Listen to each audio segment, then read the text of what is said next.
Good evening, everyone. We have 2 minutes to the start of the call. You're all welcome, so give it some more time. For those who are completely new, you're welcome to ANST's training, series of trainings. For those currently in training, both beginner level and intermediate, you're welcome. For beginners, welcome to Module 3. For intermediates, welcome to the start of your training series. So we'll just give it some more time for others to join.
Welcome once again. For those who are just joining us, welcome. Welcome. Welcome to the ANST's performance training class.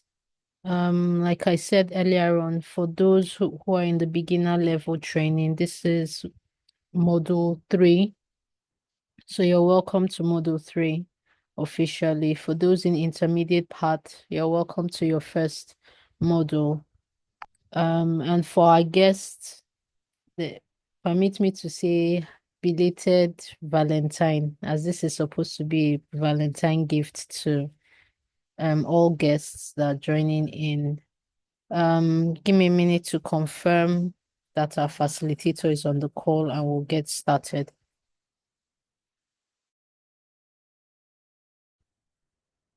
Hi, I'm here. All right, great, Toby. I'm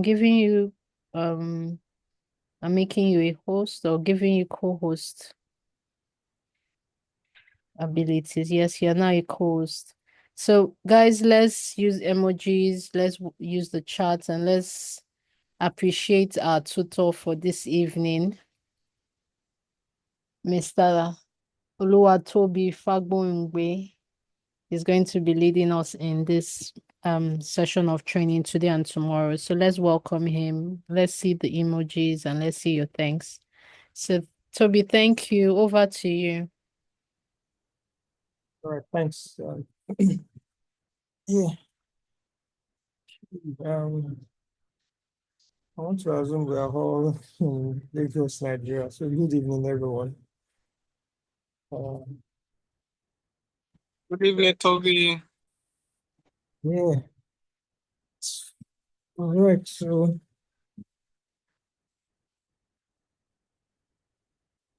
I'm going to share my screen shortly. And how's our day? Trust we are all doing fine. Our day went well. It went well. So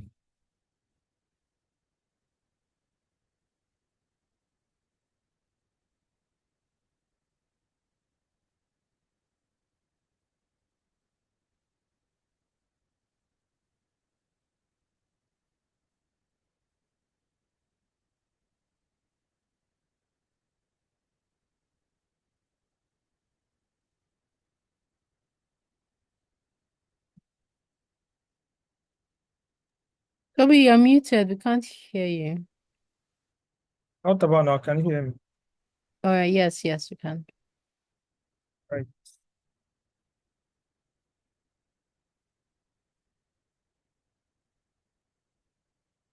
If you confirm, you can see my screen.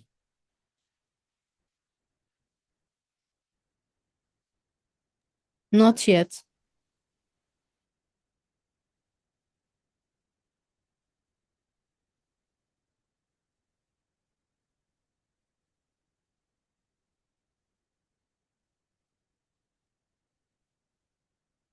Yeah, please confirm now.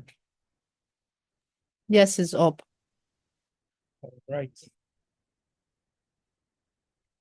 Okay, so once again, good evening, everyone. So a little of introduction. My name is Oluwatobi, and I'm a QA engineer with over, I think this year we make it 12. And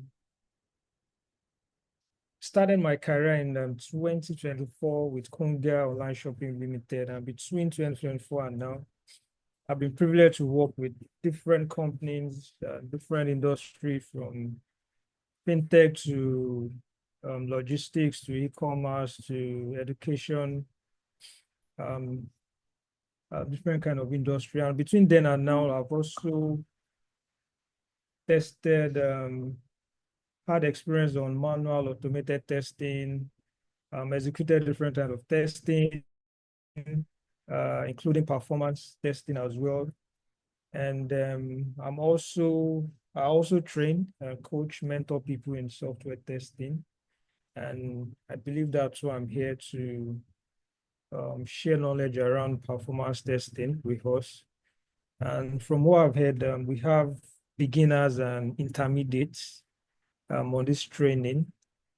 And it's going to be a 2 day training. So my approach to this training is day one, I'm going to try explain the basics, the beginners, level of performance testing, and also show us how it works. And today as well, we should be able to, I don't know if we've all probably maybe set up our system for performance testing, but if not, we can do that today. And then tomorrow will be strictly hands-on, where we, run 1 or 2 tests, execute them, and also analyze the results. All right.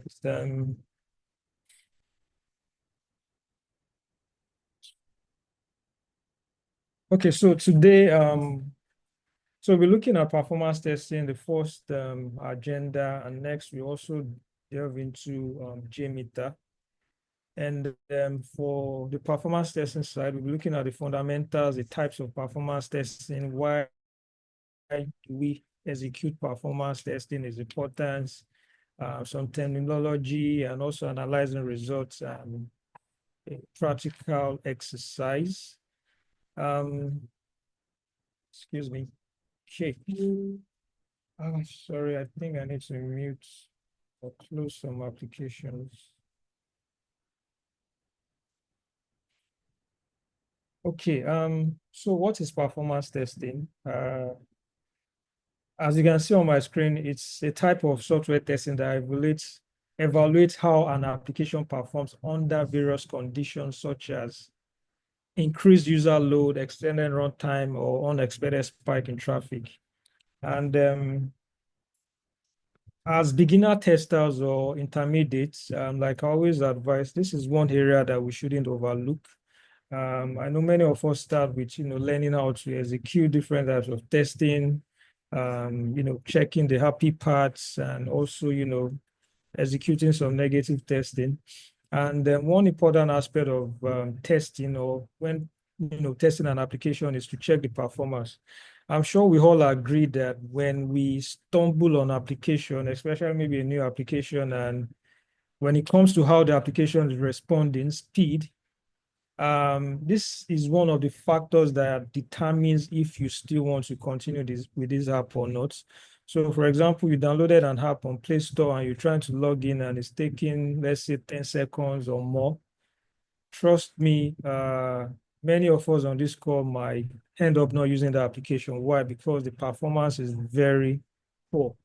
So, even while testing applications and functionalities are working as expected, it is also important that we check how this functionality behaves under different conditions to let us determine its performance, if it's doing well or not, or meeting business requirement and also meeting end users expectations.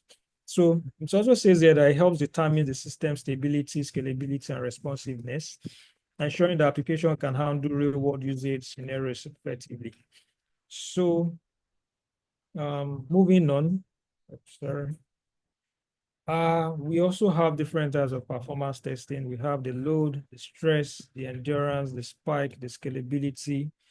I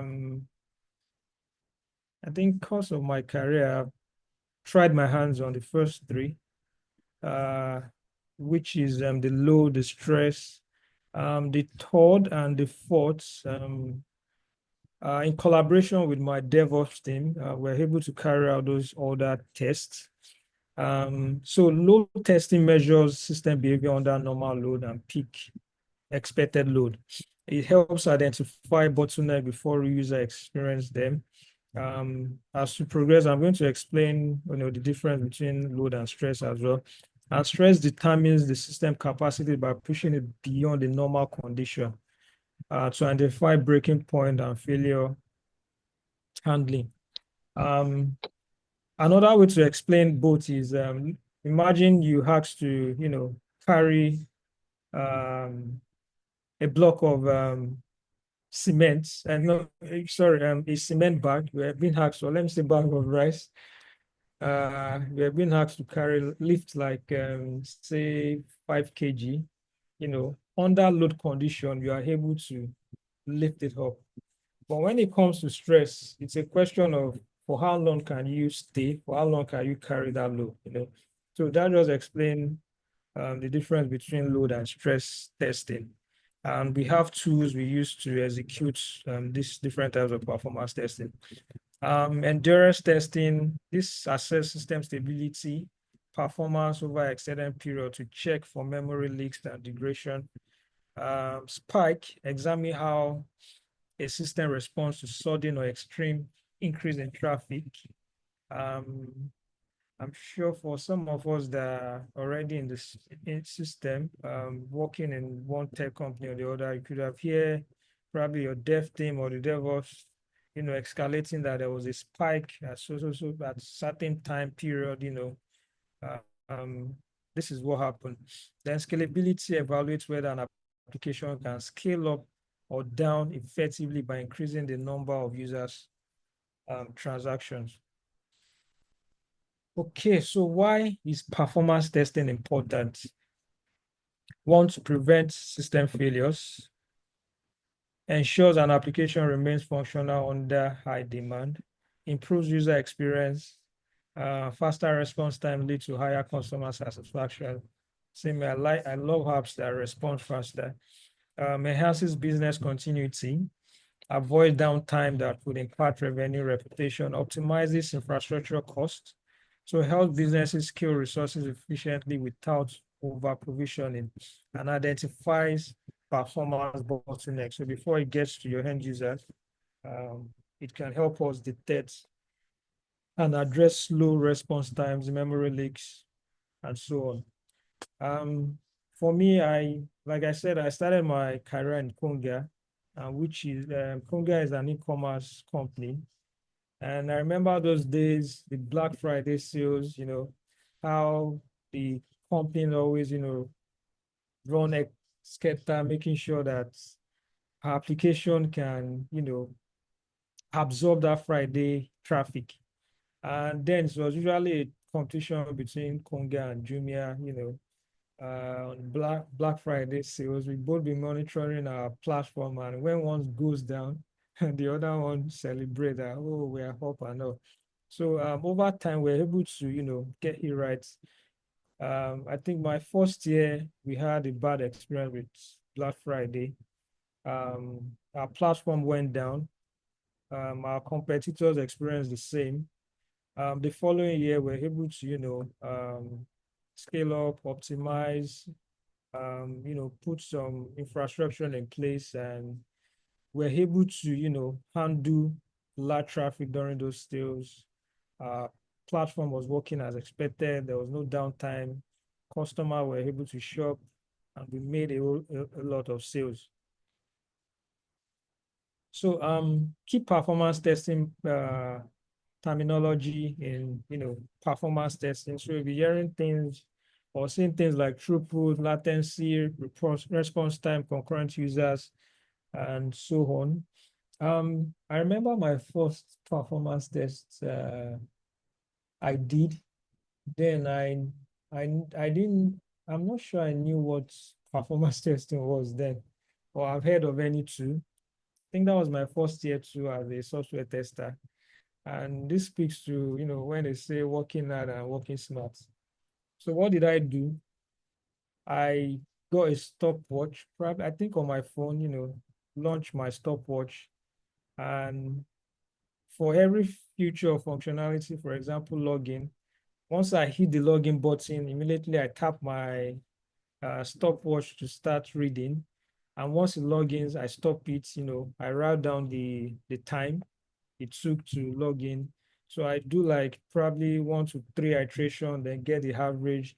I move to the next feature, say search, and I was doing it like that, feeling happy. And at the end of the day, I think I covered almost all the feature. Then walked up to my team lead. I just checked the response time of all our features.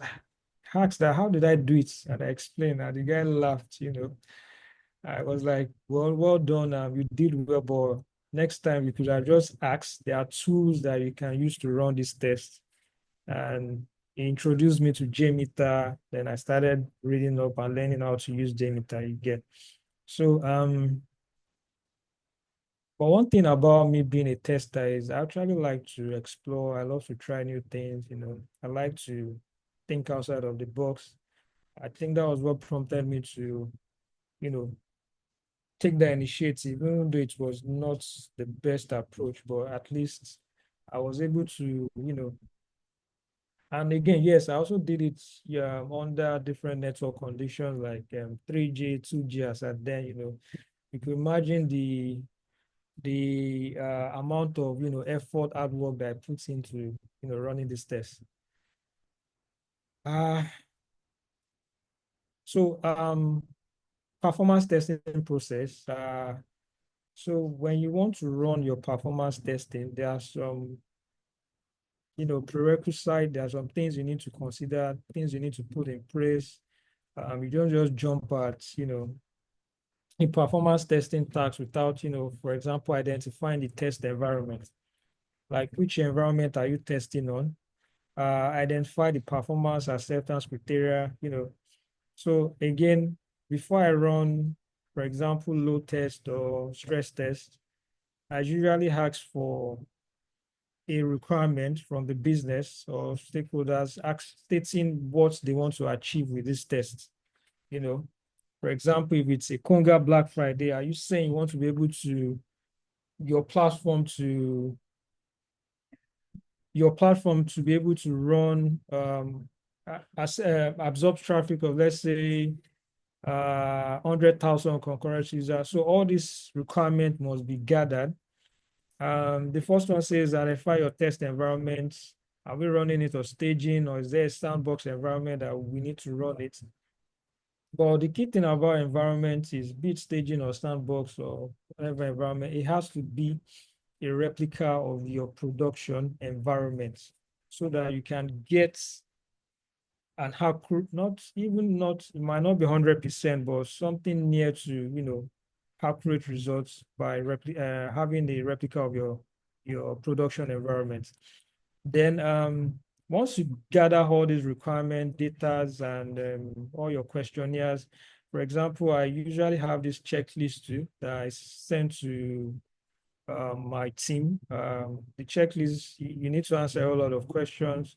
And by, answering those checklists, it helps me plan and design my performance test. So I also come up with like a test plan or a strategy of how the test plan is going to be executed, what's in scope, what's out of scope, what are the entry, exit criteria, stuff like that. Then once that has been done, the next thing is to configure the test environment. So remember I said the test environment must be a replica of your production, meaning be it your database, your infrastructures, and yeah, all these things can be costly. But again, you want to, simulate production in another environment. So it has to be a replica. Then next is implement your test design. So from your requirement, you've identified features that you want to, let me say, load test. You've identified the features you want to load test, and you've also created these test scripts on your tool, for example, Jmeter. Then once that has been done, the next thing is to execute your tests. And while executing it, you monitor the test, monitor the behavior, monitor the transactions, the probably errors that are trained while you're running it. And in most times, in most cases, when I run performance tests, I usually involve the engineering team, which also includes the DevOps guys. So we can both monitor the behaviors. In some cases, you should have like a monitoring tool as well that you can use to monitor the server behaviors, the environment behaviors while the test is still ongoing. Then finally is to analyze your test results. If there needs to be some adjustment that needs to be made, the DevOps team does that, the development team does that. That's the tuning part. And once that has been done, then we do another retest. It could be that the first test we didn't meet the criteria. Probably one of the criteria says our application should run 10,000 concurrent user, and our first test we're able to hit, say, 7,000 concurrent user. So that means some improvement needs to be made so that we can scale up to 10,000. Yes, so that's where the retesting happens. So yes, we have different tools that we use in running performance tests. For me, I've used Jmeter, I've used Blazemeter, I've used low cost.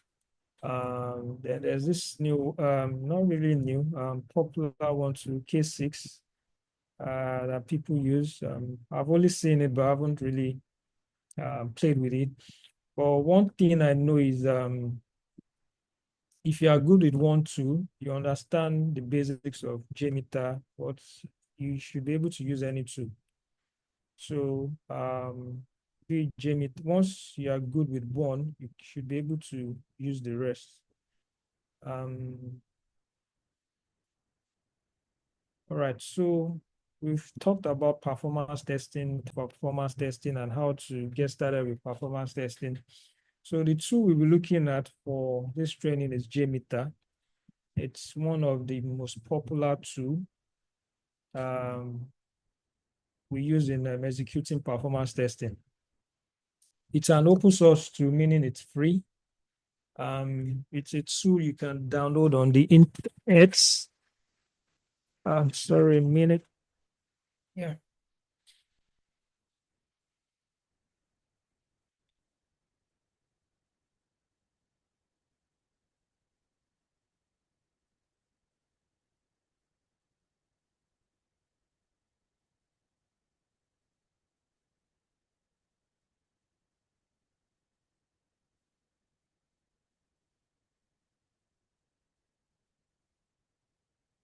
I'm looking for my Zoom. Okay, there you are.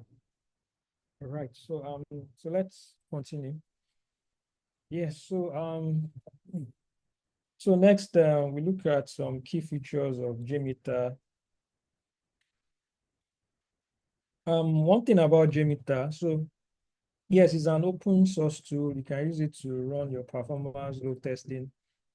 So you can do your record and play. There's a way you can, record your scripts, I think from your browser, and it populates it on your Jmeter application, or you can manually, input all your test scripts. Either way works. Then I think another way of doing it is using a Blazemeter. So for Blazemeter, you can also use it to record your test scripts, like your steps. And once you're done on your browser, you download it and import the GMX file on your Jmeter. Yeah. Some of the key features of Jmeter: one is used for load simulation.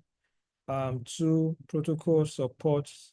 Jmeter supports HTTP, PPS, FP, SOAP, REST, assertion and validation. So you can also, do some assertion to check if your test passes or fail based on some criteria. And it also has extensive reporting. Okay, so understanding Jmeter role in simulating user load and analyzing the system. From this diagram, you can see here we have the Jmeter tool, and while configuring our Jmeter, we should have, sets like the number of users we want to simulate, and for every user, it sends a request and also returns a response, meaning that request goes to the server and comes to you in form of a response. So when you send a request, maybe say request one, it goes to the server, it must come back with a response, either a success, a failure, whatever, it must come back with a response. Okay, so while the call is ongoing, do we have Jmeter set up, or is there anyone that has set up Jmeter already on their laptop?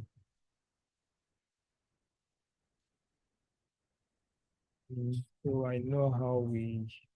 Yes, I have. Yes, I have to. Okay. Okay.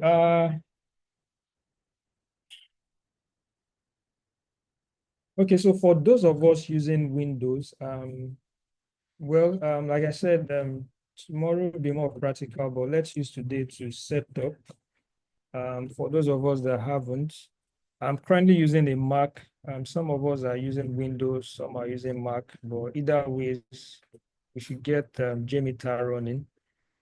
On Windows, I know we can download from their official website, which is this. Go to jmeter.org, and where is it? Where is download?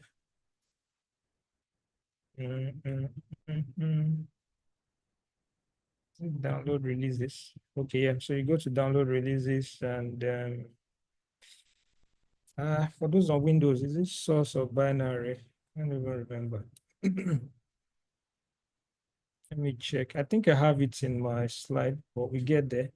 So getting started with Jmeter, the first thing we need to do is to install Jmeter on our laptop. So as you can see, you can download it from their website. Once you download it, you unzip and navigate into the project folder and navigate to the bin folder. There you find this jmeter.bat file. And if it's Mac, you find jmeter.ha file. Another way to install Jmeter, which I did, was to use brew install Jmeter from my terminal on Mac. But either ways work.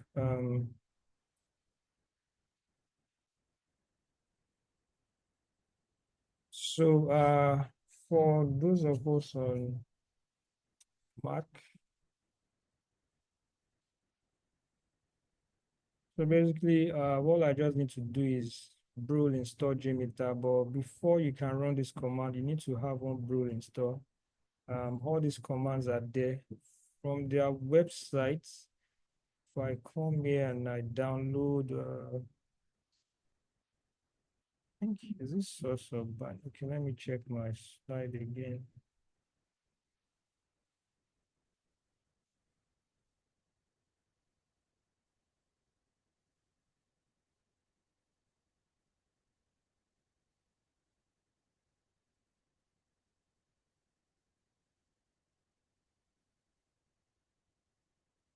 Okay, so let me just quickly extract the, let me just quickly download one.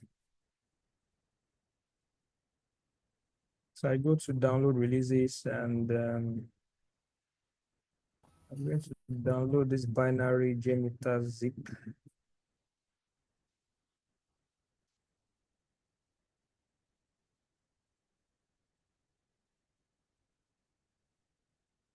Yes, Nick, it can be downloaded on Mac. Thanks for sharing the link. So mine is downloaded.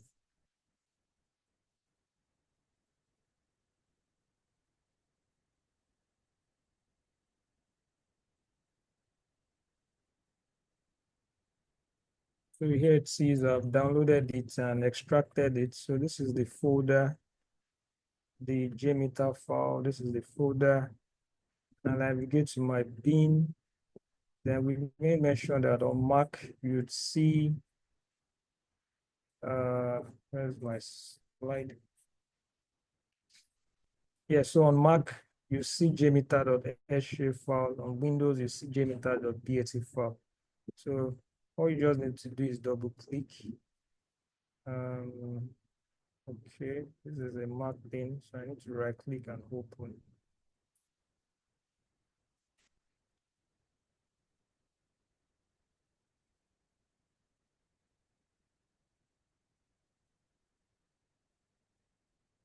Okay, so my Jmeter is launched, which is this. So very straightforward and easy to download and launch. So all you just need to do is go to their website and download the binary version of the Apache, which is the zip. So look out for the ones that end with zip.zip. Download it, extract it. Once you've done that, open the extracted folder, then go to your bin folder and look for the Jmeter executable file. And that's it, you've launched Jmeter.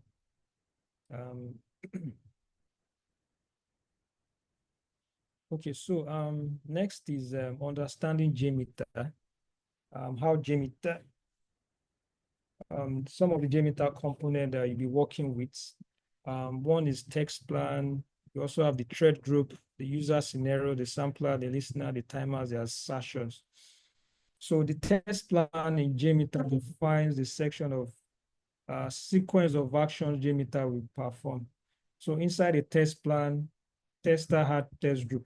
So if you just see a test plan like your test suite, in automation, or you create a folder for a project, and inside that folder you have subfolder and some other documents, So it states there that the test plan, inside the test plan, the tester had other components like thread groups, samplers, listeners, So if you look at the Jmeter file, once you launch it, by default, you have your test plan. So I can decide to rename my test plan and call it probably my project name. I'm say, which project am I working on?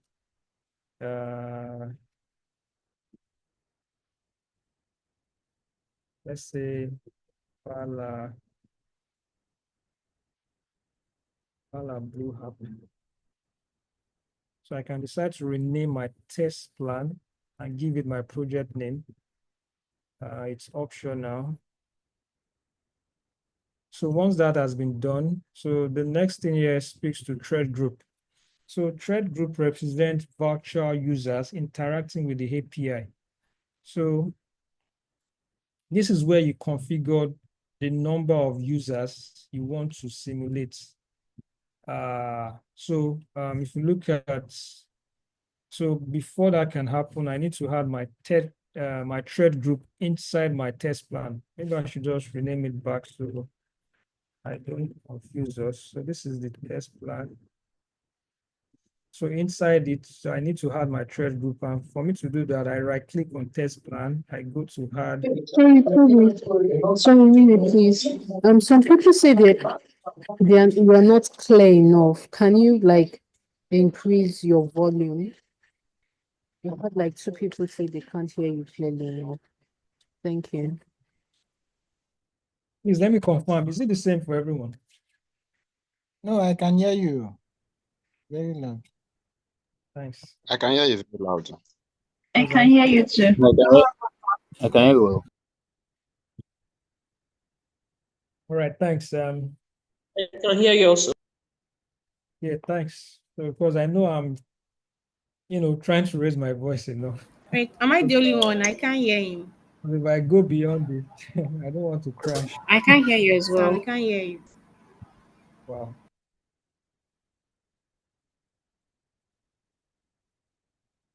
Okay, For those that cannot hear you, can you increase your volume? Maybe to the highest. yeah. Or better still, they should use earpiece or something. So they are hearing. Yeah. All right. So let's proceed then.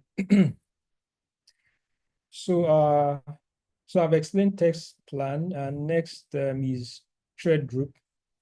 So thread group represents virtual users interacting with probably your API or your application that you want to load test. So we configure it based on the number of thread user, how many virtual users should be simulated, ramp up period, the time it takes for all users to start eating the API, and as well as loop count, the number of times the test will repeat it.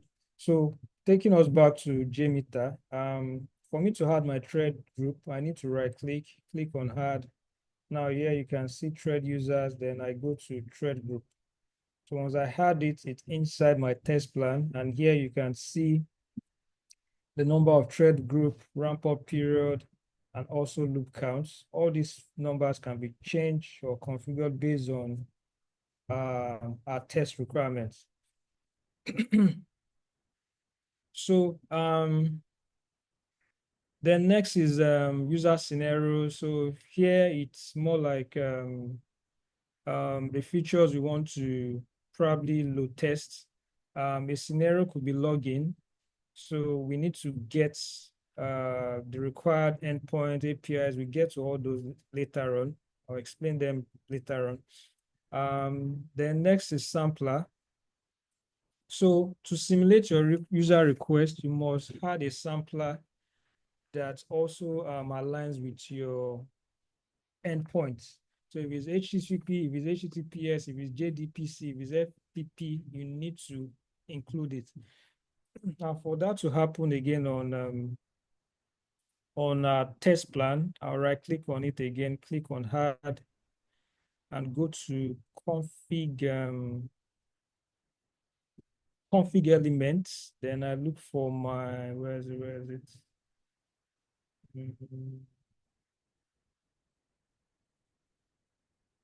Yeah, so HTTP request default, that should be it, right?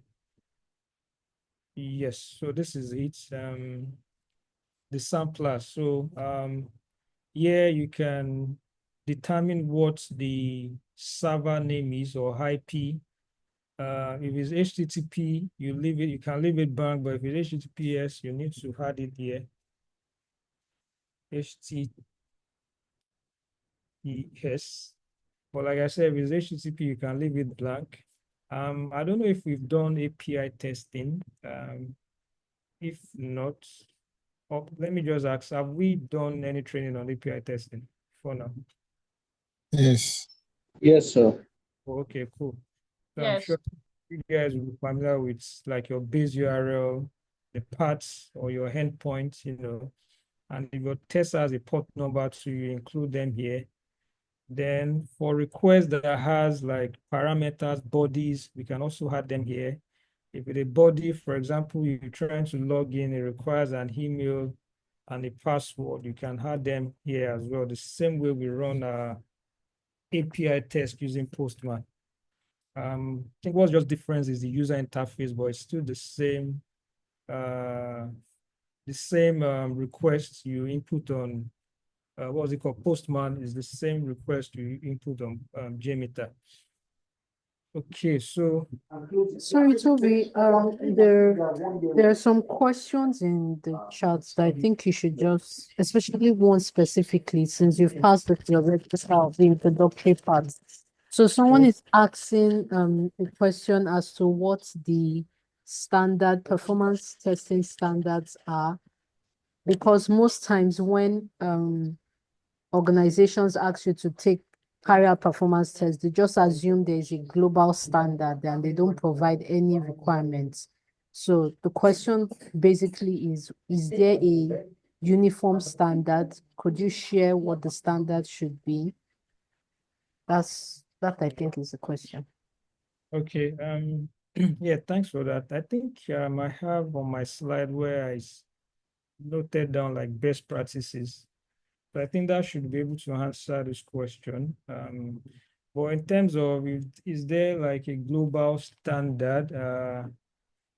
I don't know of any, but I know there are standards to follow, and it might also varies based on requirements and business requirements and what we're trying to load test. So, but question that whether there's a unified global standard, I can't really speak to that, but I know there are standards that we need to follow, more like say best practices too that we need to follow.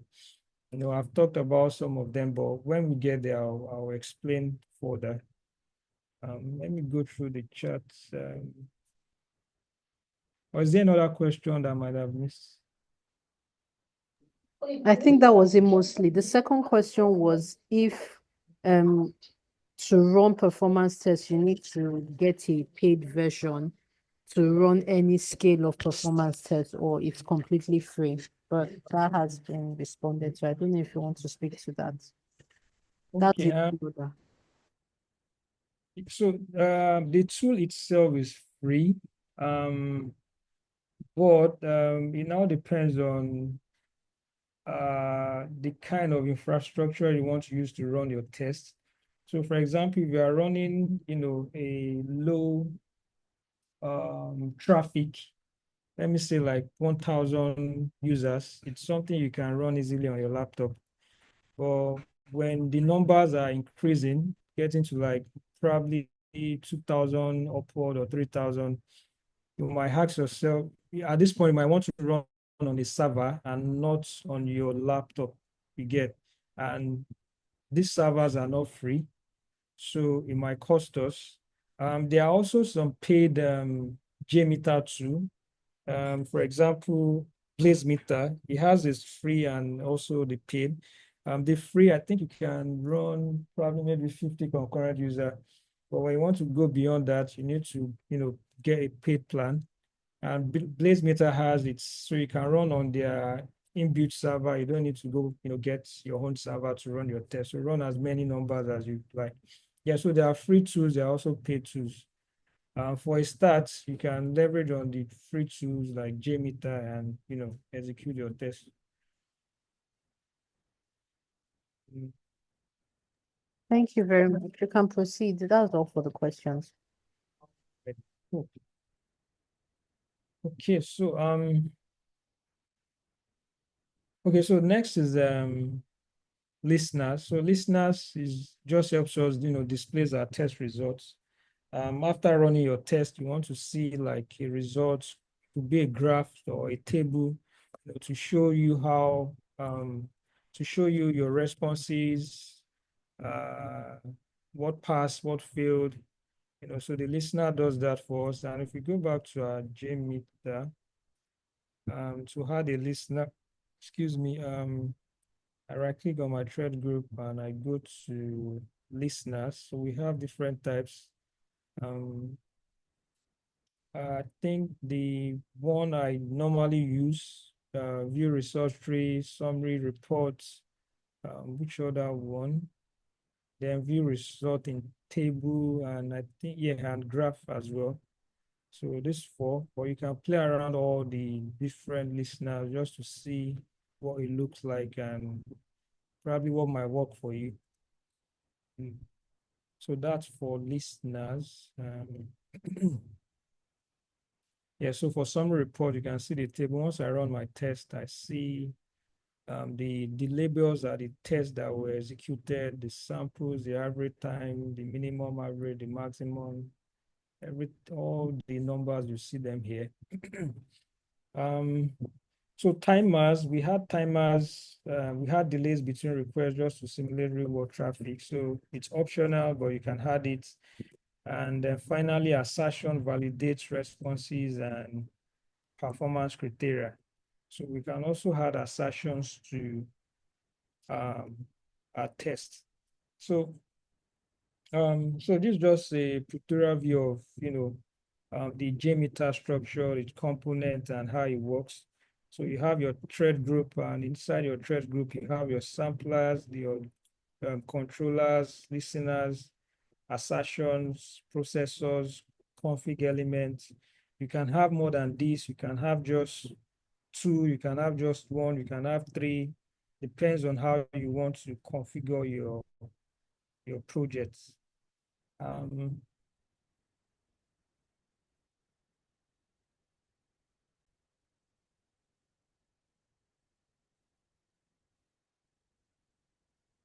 I explained earlier to difference between performance and load testing and shred testing. You could see this donkey.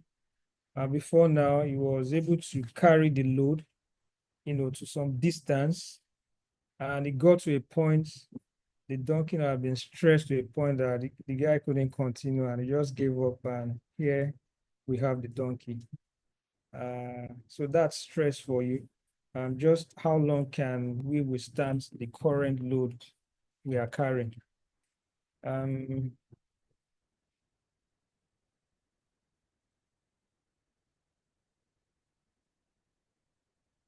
Okay, so let's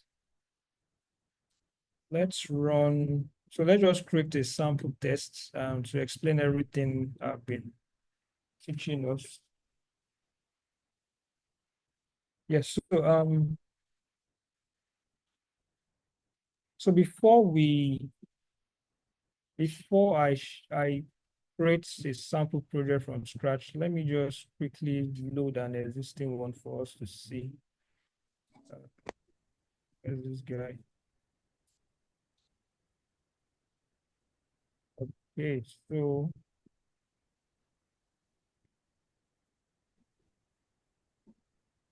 yeah, so there's this website called request.in. It can be used to practice API testing.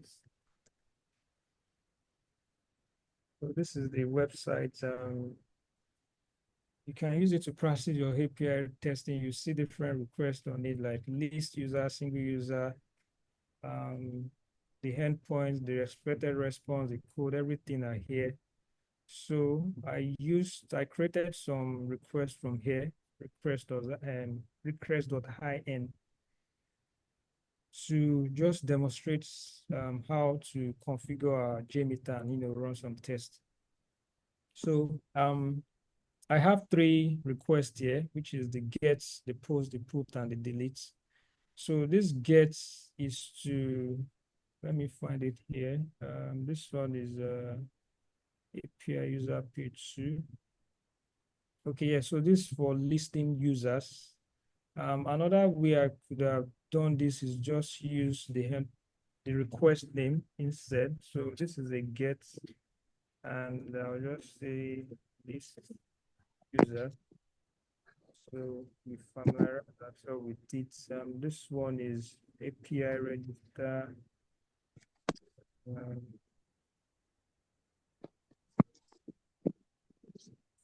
Okay, so this is register successful request. On this request was IN. So call it register successful request. Then we have the put API user 2. So this is update request. So I'll just change this one to updates.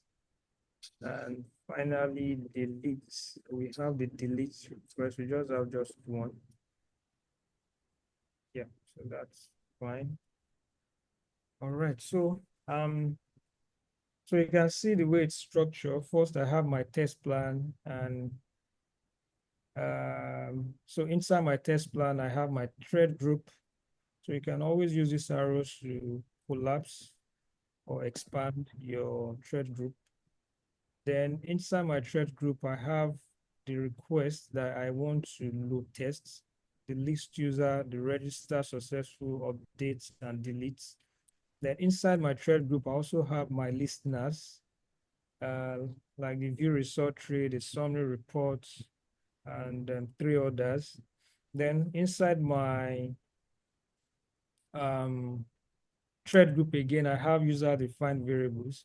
So what this helps us do is when you have variables that you want to reuse or you want to reuse, it's usually good to just store them here so you can call them on your script instead of replicating them on different requests. So you can, store some of your variables here and call them on your request. So yes, so looking at this get request now, if you look at this API request, where is it again? List user. So for this list user, number one, it's a get method. Sorry. It's a get method. And if you look at my Jmeter, I selected the HTTP request as get. So you have the other types, put, post, and all. Now, next is the server URL or IP, or you say the base URL, which is this request.hin. So you can see it here. I've added it already. And what else do I need to run this request? And if I copy this guy to and paste it, I'll see the full request URL. Yep. Okay. So sorry. So what else do I need? Then I need the endpoints, which is this guy API, or you call it parts. So you can see these parts. I have which is API/users, then page 2, which is what we are seeing here. So what else do we need? I think that's all. We don't need a parameter or a body. So if I run this test, let me disable this 3. Excuse me, disable. So if I run this test alone, you can see it as start, stop, so it's done. If I come to my view results tree, I can see a green, signifying that this test passed. If I come back here, let me clear the results. Probably maybe I change something so that the test can fail. Let me just change something so that the test can fail. So if I run this test and see, let's see the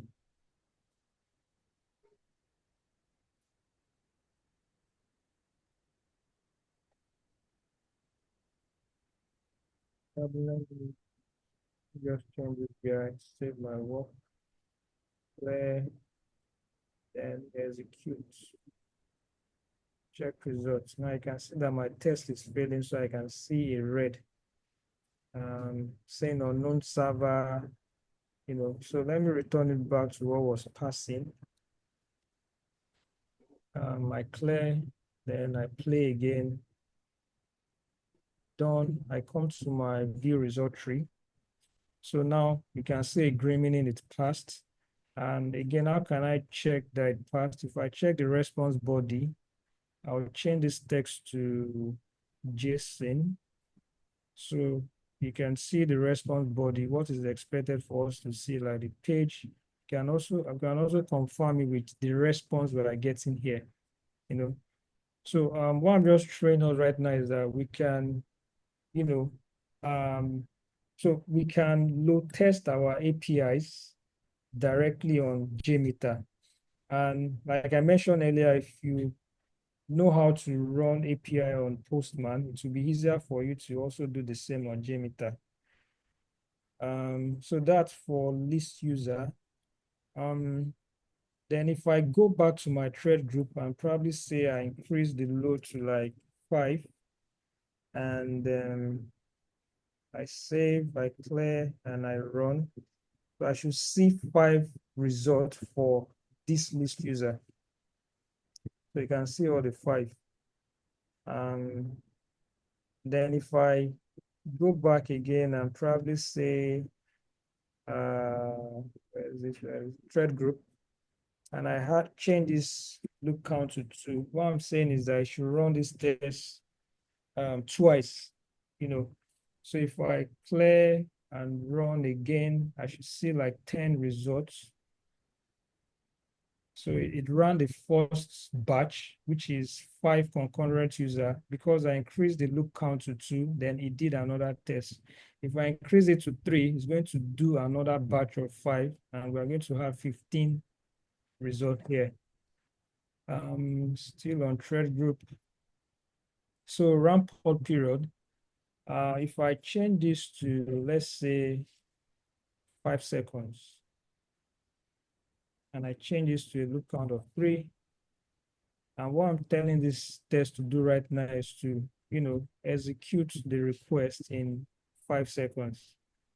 So if so sometimes it's good to increase, our ramp up period just to simulate a real life scenario, because truth be told, when we are experiencing increased traffic on an application, you notice that the number just gradually keep increasing. It's not like 100,000 people will just eat the application at once. No, it increases. Maybe a batch of 10 people, before 50, 100, 200, 500, it keeps increasing like that. So let me just execute this as well. You can see that it's taking time. It's going to take 5 seconds for this test to run. So that's done. If I go back to my result, because I increased the loop count to 3, I had 3 iterations for this test, and I'm having a total of 15 results. Now, so that's for view result tree. There are other listeners here, like the summary reports.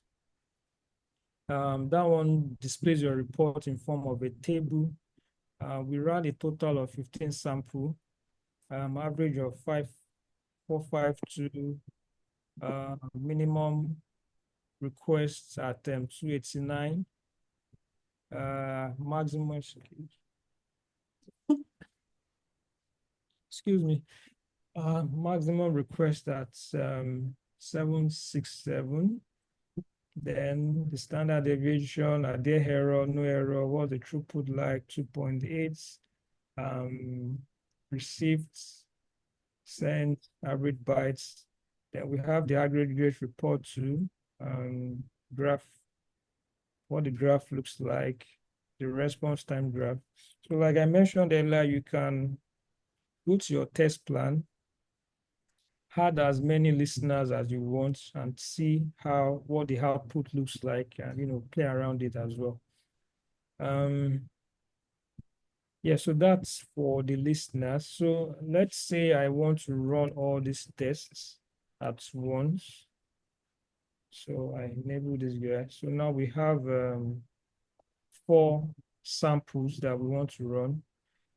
Let me configure my thread group. So starting with 2, ramp up period. Let me still leave it on 5. Loop count, let me leave it on 2. Then I execute my tests.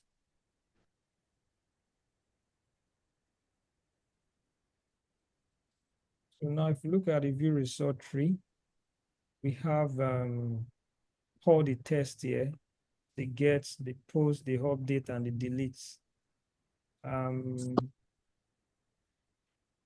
Or do we have question? Let me check the chat.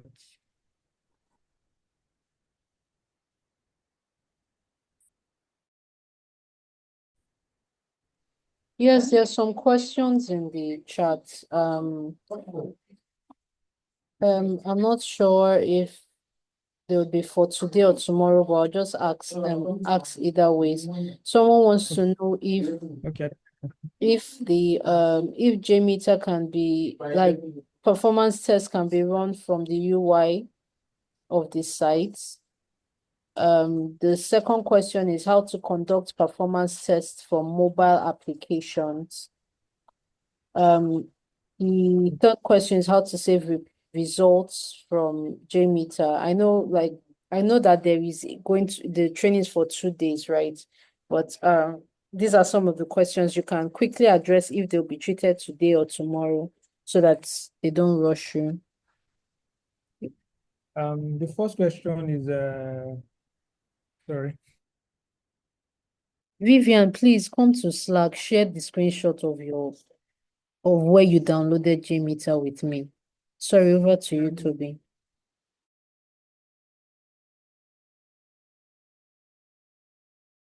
I lost track. Please, can you just remind me the first question?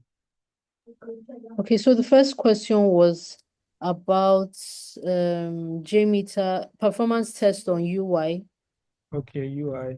Yes. Yes. When it comes to running performance tests on UI, basically what you're just doing is you can get your request from the UI.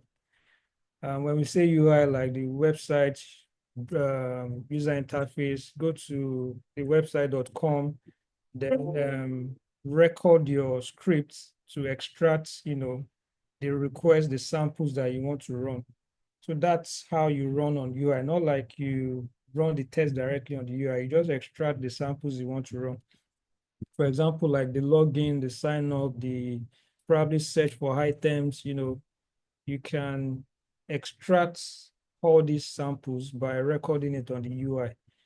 Then the second question on reporting, how do you get your reports? Yes, so it's from the listeners I showed you. That's where you find all your reports. Best practices when it comes to listeners, I always advise use just one. It's better you use just one listener, the one you are very comfortable with. Having too many listeners can also, might disrupt some of your tests, not getting accurate result and all. So it's good to just use one listener. Then the third question was on. There's a question on passing access token. How do you pass access for tests that require tokens to be passed? How do you pass them? Let's use that as the third question. Then the fourth and final questions for now, so that you can proceed, is how do you run performance tests for applications that require two-factor authentication? Okay. Yeah, so okay, yeah, I remember the one before now. How do we run on mobile? So for running performance tests on mobile, all you just need to is request for the APIs that mobile app is pointing to. For example, Jmeter, you can't use it to record a UI of a mobile application. All you just need to request for the APIs on that mobile application. Then how do you authenticate on Jmeter? So you can do that using where's my Jmeter? So you can do that using what they call it, header. Yeah. So there's what we call header manager. I go to my test plan. Where's this guy? Yeah, so this HTTP authorization manager, you can use it to store your token. We're going to practicalize all this tomorrow. Then there's also other ways where you might need to use config like what was it called? Regress expression. Let me even check. I go to test plan, add preprocessor. Yeah. So you can use stuff like all these JSR3 regress user parameter to extract your token, or probably to extract a variable from a test and store it in your HTTP header. So there are different ways to it anyway. Yes, so that answers your question. If I'm giving a web or mobile application to test, what do I need to import to Jmeter to carry out the performance test? Well, for me, be it web or mobile, just to save me the stress of, looking for samples, I just request for my API documentation. If there are no API documentation for web, all I just do is I use the recording feature to get my samples. Jmeter recording can be somehow, the experience can be somehow not friendly. The easy tool to use, I normally use, is Blazemeter. So Blazemeter, I use it to, record my steps, get all my samples, save it as JMX file, then I just import it on Jmeter. And after importing it, I just need to do some cleanups. So Jmeter has an extension. I don't know if I have it here. I mean, Blazemeter. So you can just, on your Chrome browser, you can do Blazemeter Chrome extension. And once you add it to your Chrome browser, add.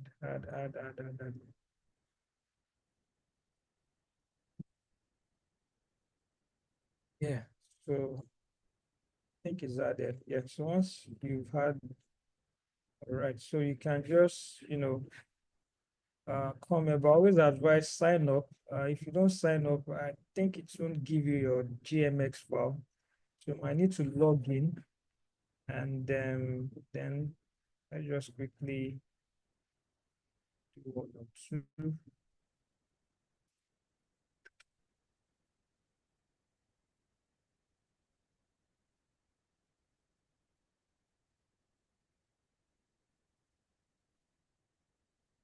Please, I'll encourage us to make sure we install Jmeter on our laptop tonight. And if we're having difficulties, we can always can always ask on the Slack group. Okay, so now I'm in, and so let me go back here. So let's say I want to record a test website. Okay, yeah. Press and I click on start. So I just go to my browser, launch the URL. Then once I'm here, for every click I make, I think, I don't know how this will work, but so once you hit your URL, then start what you can just do is start recording your steps. For example, if you want to log in, enter the username, the password, click the login. So it's going to record all those steps for you and save them in either GMX or so. Once I'm done, I click on stop. Then come back here. Then I save. So you can see I have the option to save as Jmeter GMX. And I select the domain, which is my base URL, so it doesn't save things I don't need. And I click on save. So once this is saved on my system, what do I do next? I go to my Jmeter. Where are you? Where are you? Yep. So I go to my Jmeter, I click on file, I click on open, then I search for the saved GMX file, which is this guy, and I open it on my GMX. So on doing that, you can see what was imported for me. So I have different, HTTP samples. Then inside the thread, if I click on test, I can see the clicks I made, So, but one thing about Jmeter again, sometimes it captures samples that you don't need. So using your experience, go through each samples and be sure of what you really need, and things you don't need, you might need to delete them. So this is another, shortcut of, recording samples and from UI and, importing them to your Jmeter. Yep. So,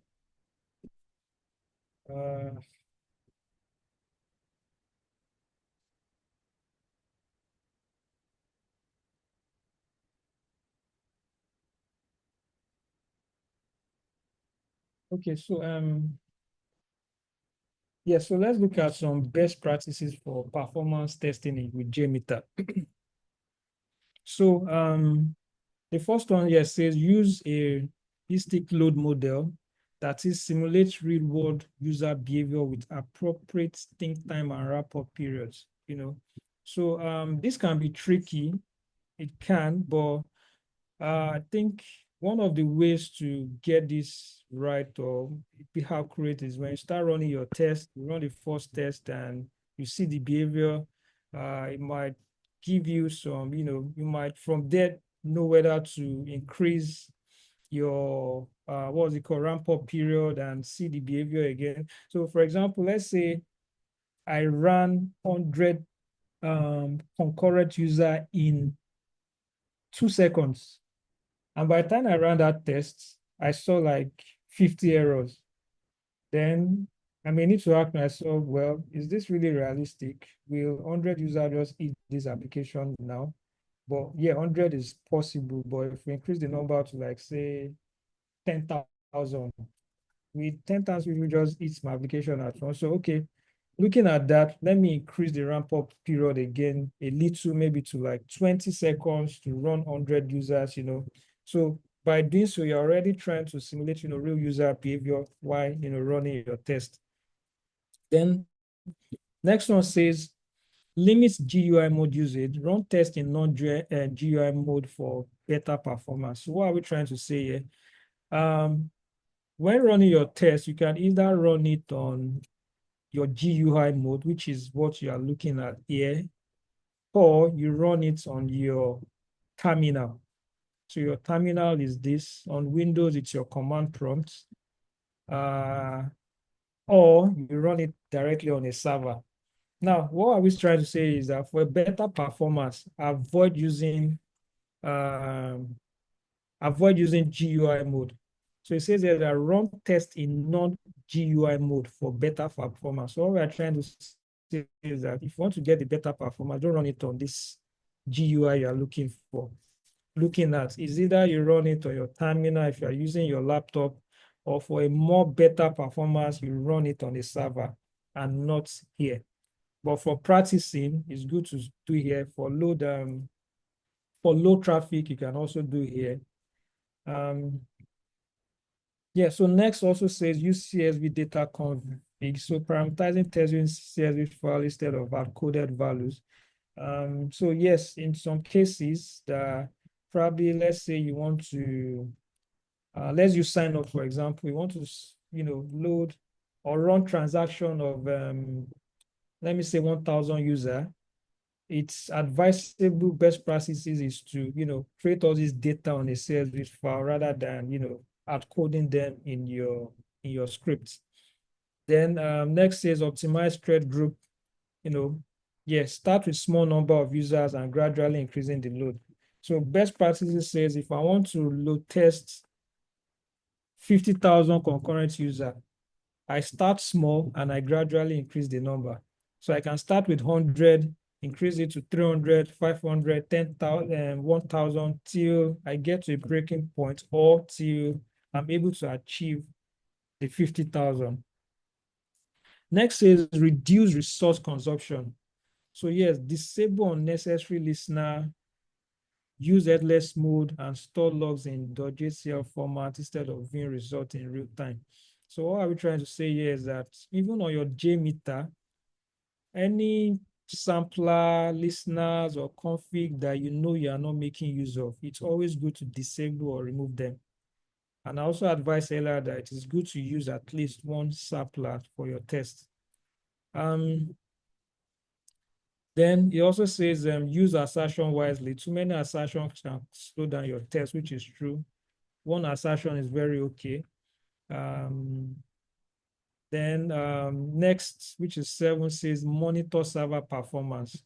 So it's good to use monitoring tools like New Relic, Apache Jmeter backend listener to analyze your server side metrics. So when running, that's why I said when running performance tests, it's a collaborative exercise between the QA team, the development team, and the DevOps team. Usually the DevOps team. So having the DevOps team with us, we can monitor, we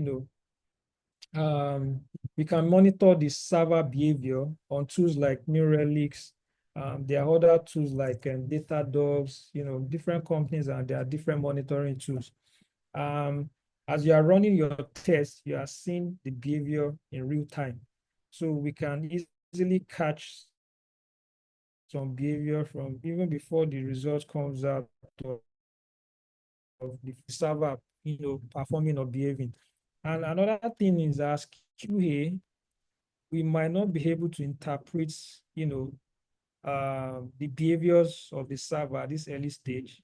You might not even know everything, and there are some things that happens in the back end, in the server end that we don't even have control over. We don't even know what's really happening. That's why we have the DevOps team to advise, to optimize, to tell us what's really happening or not.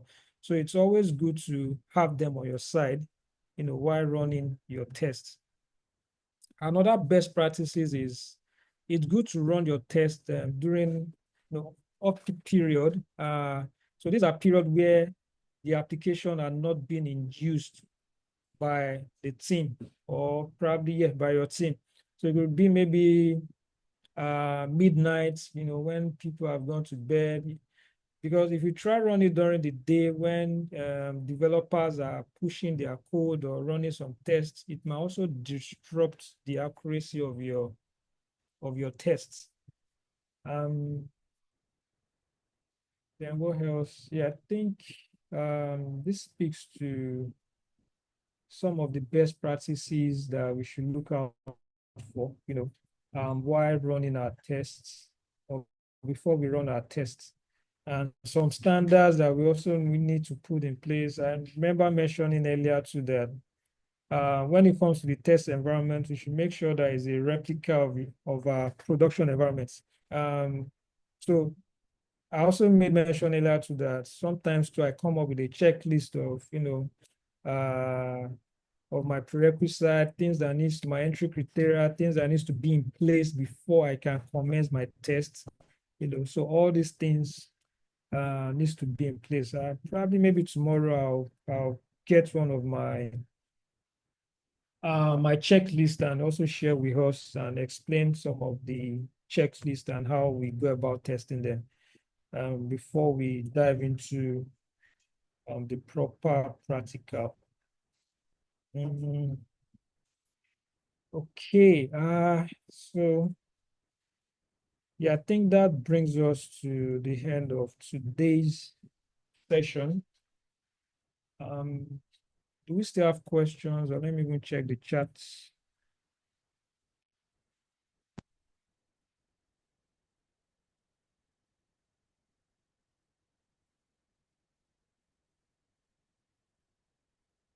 Someone is asking, please, can you go over how you added get, post, put, delete in your thread group? Okay, let me just quickly go back.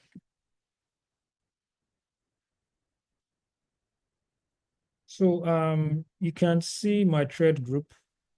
I talked about adding a sampler. So all these guys, all these tests, they are all samplers. So if I go to my thread group, click on sampler, then I look for HTTP requests. Then this is a sampler. So this sampler, I can change the name probably to the request I'm trying to run, say login.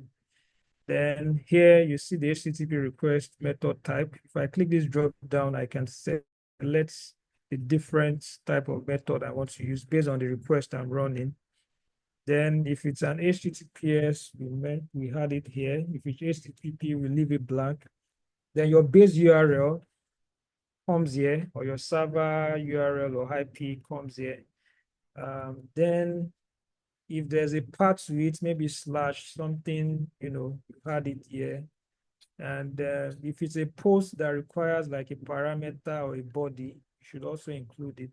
So that was I mentioned earlier that it's similar to Postman, just that the interface are different.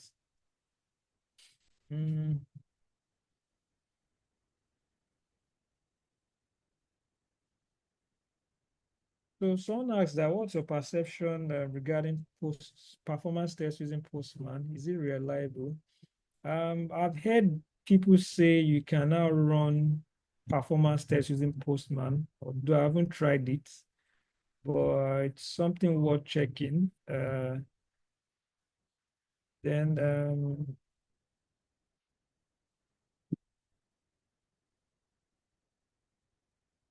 does performance testing require knowledge of understanding programming language? For a start, no, but if you want to go deeper, it's a yes. I think when I started running performance tests, I had no programming language experience, but yes, I was executing different type of tests. But when it got to a point that I needed to start adding some form of scripting to my performance tests, then I needed to learn some little programming language, but it's not a prerequisite to get started with.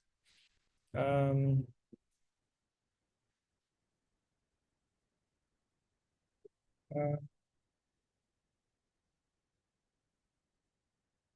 I think, okay, so how do we run our test on the terminal? Yes, I'm going to show us how to run it tomorrow. I think I have something like that on this slide. Yeah, that says, so run your test on GUI path. So this like the scripts to run on the terminal. So it's something like this. We're going to practicalize it tomorrow. And when you run it, it's also going to generate, you can also use it to generate your HTML reports, your Excel reports. You see them real time.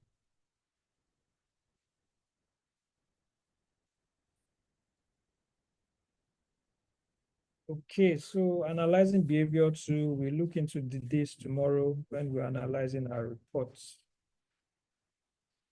All right, I think that should be it. And thanks everyone for joining, for your question, for participating, and I think we'll be handing it here. Please, can I ask a question? Okay, go ahead. Can you share the slides for us? Yeah, definitely. All right. All right. Please note that the slides will be shared on the ANST Slack channel. So if you are not on the ANST Slack channel, you might not get the slide. Ensure that you are on the Slack channel. That's where it will be shared. Thank you. Toby, there's a question on how to save variables. Will that be in tomorrow's class also?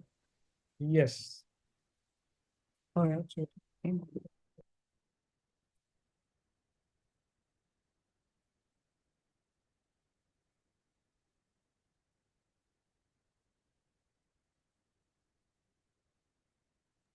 Okay, if that's all for questions, then thank you so much, Toby. We're very grateful for tonight's class.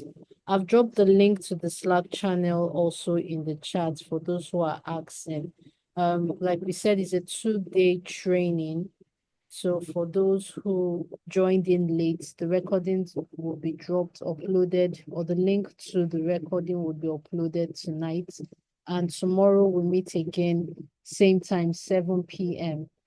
For any other person or persons having issues with installation or how to launch it on the GUI, you can drop your concerns on the Slack channel, on the respective Slack channel, and you would get feedback to that. All right, so thanks everyone for joining in tonight, and see you tomorrow. Thank you, Deme. Thank you, Toby, so much. Thank you, Toby. Thank you, Thank Dime. you. Thank you. Thank you, Toby, and thank you, Demi.